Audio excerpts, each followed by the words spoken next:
अस्सलाम वालेकुम and good evening again. आज जो भाई हमारा टॉपिक है, जैसे आपने थंबनेल देखा है कि भाई ये जो टॉपिक है बीपीएस 5 to 15 एरर डिटेक्शन का ये टॉपिक है। और यहाँ पर जो हमने लिखे हैं ये आपके एग्जाम में ये क्वेश्चन आ चुके हैं एरर डिटेक्शन के। इससे हम एक्सप्लेन करते हैं कि ये एरर क्यों है और आपको बात समझ में आ जाएगी।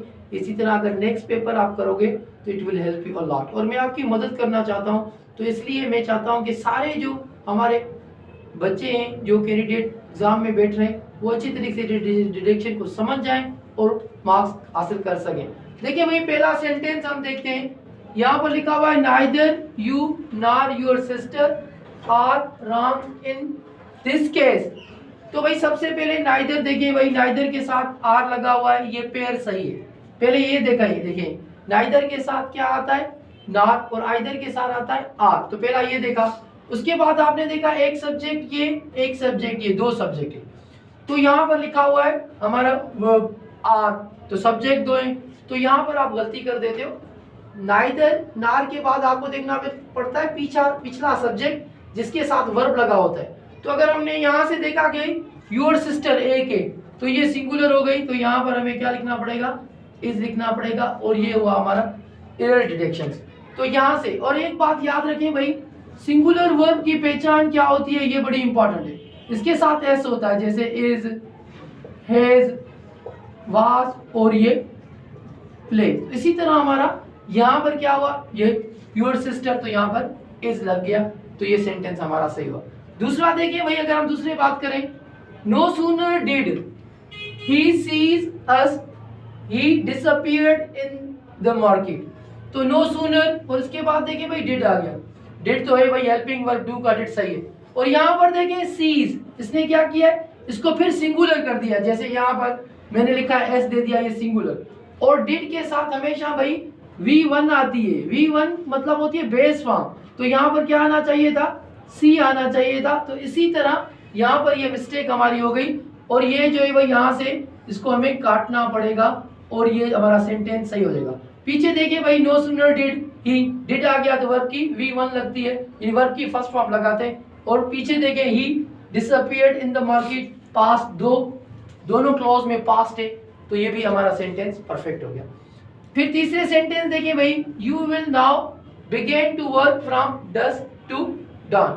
तो भाई यहाँ पर आपको लगेगा कि ये सारा सही लग रहा है, लेकिन यहाँ पर जो गलती है वो फ्रॉम की है भाई। क्यों है, क्योंकि भाई कुछ ऐसे होते हैं हमारे वर्ड्स, ये एडवर्ब है भाई, और एडवर्ब के बाद कोई भी जो प्रीपोजिशन नहीं आती, ये एडवर्ब बना हुआ है। जैसे भाई कहते हैं,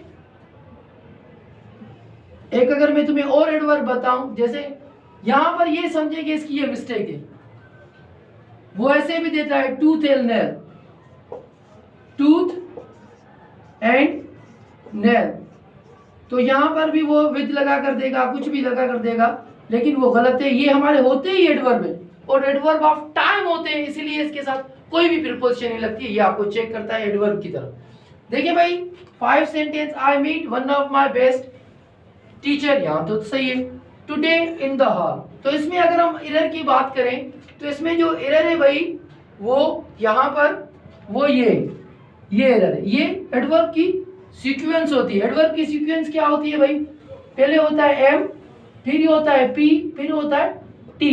तो यहाँ पर हमने देखे कि भाई ये भी एडवर्ब है और ये भी एडवर्ब है, दो हमारे एडवर्ब है। तो ये गलत क्यों हुआ, पहले देखिए भाई एम है, ये तो एम तो नहीं है, पहले हमें क्या रखना पड़ेगा, प्लेस, फिर क्या रखना पड़ेगा, टाइम। तो ये यहाँ पर गलत है, तो ये इससे पहले आना चाहिए था, तो इसीलिए ये हमारा गलत है। और हम इसको छोड़ कर गया भाई, देखें this book that you give lie in a heap on the desk. तो यहाँ पर देखिए भाई ये वर्ब है और वर्ब क्या है, V2 है। और उसके बाद जो भी हम सेंटेंस बनाते हैं तो उसके लिए हम कहते हैं भाई सब्जेक्ट, वर्ब और ऑब्जेक्ट चाहिए।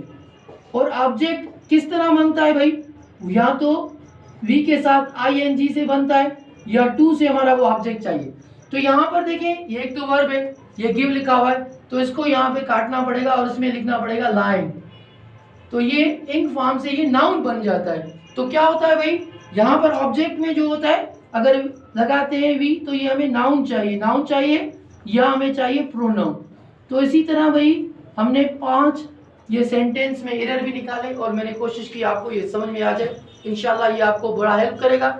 आपको अगर अच्छी लगती है तो भाई लाइक करें, सब्सक्राइब करें और शेयर करें। Thank you very much.